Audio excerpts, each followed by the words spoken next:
that feeling? Why did it have to go away? I long for that. Hey guys, this is Jan Balakan of MobileTechPinoy.com, and 5G phones are quickly becoming more commonplace, and never mind that 5G rollout outside of the NCR has actually been quite slow. Smartphone manufacturers are now beginning to introduce 5G phones in the entry to mid-range, and at little more than 10,000 pesos, the Moto G50 5G is actually on the lower end of the pricing spectrum. So if you're looking for an affordable 5G smartphone, the Moto G50 5G could be for you. Or it couldn't. Is there any reason for you to pick it up versus any other budget 5G phone? Keep watching to find out. And if these are the kind of videos that you like to watch, why not subscribe? Heck, you even might have seen my videos before. Since we keep running into each other, let's make this a commitment, and while you're at it, let me know of a 5G phone you've been eyeing. I might just get the chance to review it in the future. Anyway, inside the box you get some nicely packed accessories and a few other things. To get you started with your G50 5G, there's a quick start guide, legal, safety, and regulatory pamphlet, and a SIM ejector tool. There's also the wall charger, headset, and USB Type-C cable. There are a couple of interesting details here. First is the earpod style headset. Generally, I'm not a fan because they combine the worst traits of regular earphones and in-ear buds while giving you none of the advantages. I do know of some people who are okay with that kind of design. I'm not. Second, the Motorola G50 5G supports up to 15-watt charging, but the accompanying charger can pump out up to 20 watts. So if you have another phone with even faster charging than what you get with the Moto G50 5G, you can pair it with this charger as well. The Moto G50 5G runs on Android 11 out of the box with a rather tame custom UI.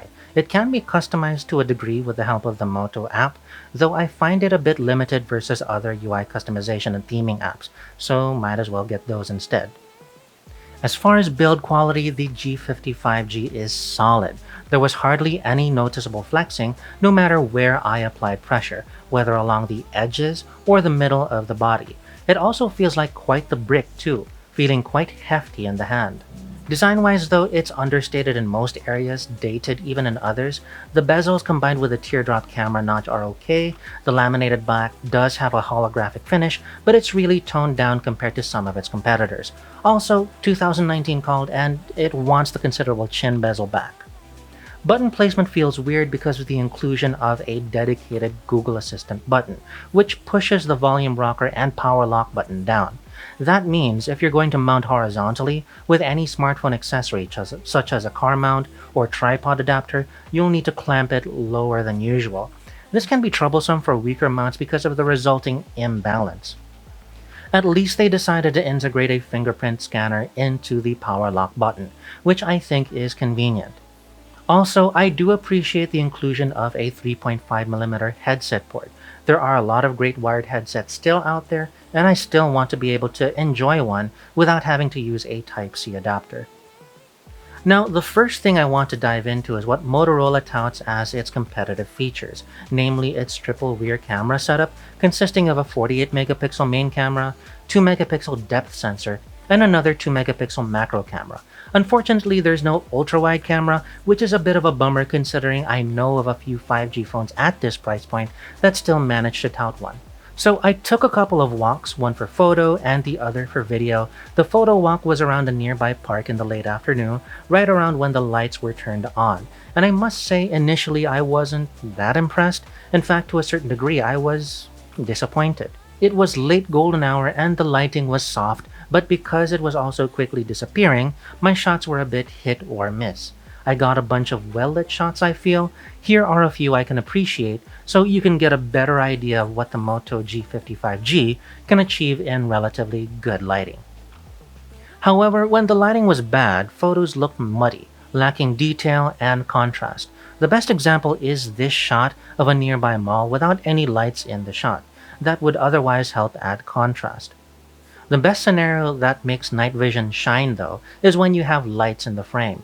Here you'll see what I feel are several great shots in the park, beautifully illuminated, and you can almost mistake some of the shots as having been taken mid-afternoon rather than late afternoon with the sun going down. So great overall for photos and a night vision mode that can create some dynamically lit shots. Just don't expect miracles in low light. For video though, the experience could be good, but make sure you turn on stabilization because it will make all the difference. I tried to do a market vlog, and at the time I didn't know how to turn stabilization on, and all of the shots turned out laughably shaky. Even with standstill videos, you can see a lot of shakiness in my shots. Thankfully, I was able to figure out how to turn on stabilization, and I tried my hand again a week after the first attempt. This time, despite taking purely handheld shots, the video came out much better, I feel. It wasn't gimbal-like like some higher-end phones are capable of, but definitely much more usable, although I did notice the auto ISO was a bit too aggressive.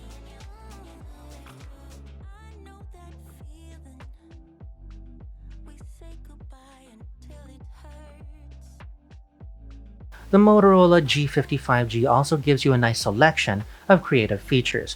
The color picker mode is available for both stills and video and can be a great tool when you really want to isolate and emphasize your subject. Macro mode is meh for me, but this is true for most phones I've tested that had it.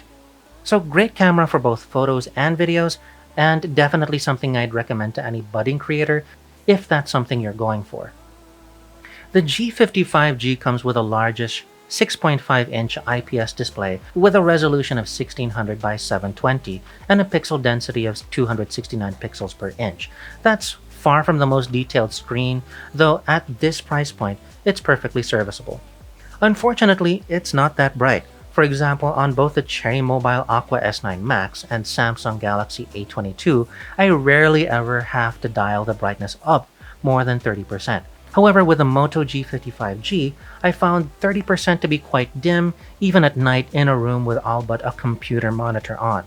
Instead, I often set it to 60%, and on the few opportunities I did get to go out under bright sunlight, even 100% brightness still resulted in a challenging screen to read. A bonus though is that it supports up to a 90Hz refresh rate, which can make for smoother, observable things like animations and transitions.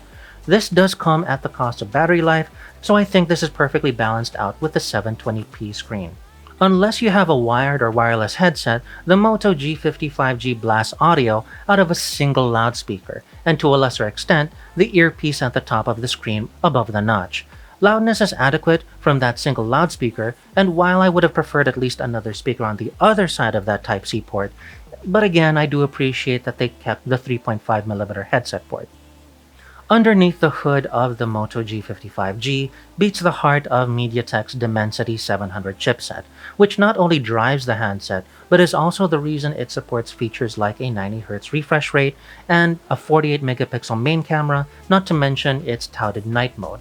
I ran it through some of my favorite benchmarks, specifically Antutu, PCMark, and Geekbench for an overlook at performance, while I looked to 3DMark and GFX Bench for gaming performance. Check out the results. Overall, the performance is admirable for the price points we're seeing this chipset at. You can expect a reasonably good user experience, multitasking with most apps, and there won't be a game it can't handle so long as you temper expectations that graphics settings should be lowered for some games. Speaking of games, the Moto G55G did quite well on some of my favorite games. Just for kicks, I played a couple of games of Call of Duty, as well as Genshin Impact. Most experienced online gamers know to keep graphics settings at low to reduce the load on the phone's GPU and improve responsiveness in competitive matches. However, I did set it to medium on Call of Duty Mobile, which is as high as I could set it. Then I proceeded to play a couple of rounds, first against AI players, then against real ones. And surprisingly, the Moto G55G continued to be quite responsive, and I hardly noticed any difference in my experience than when I was on low settings. Genshin Impact was similarly a pleasant experience. It was already pretty responsive at the lowest graphics settings, so I decided to dial it up to medium settings. Even though the game warned that it might be a heavier load for the phone, the frame rates were still quite playable, so it's nice the G55G can keep up if you push it to its limit. As an entry-level 5G smartphone, the Moto G55G can handle anything you throw at it and can even enable the budding creator thanks to a decent camera setup both for photo and video. The build quality is also exceptional and feels like it's built like a tank.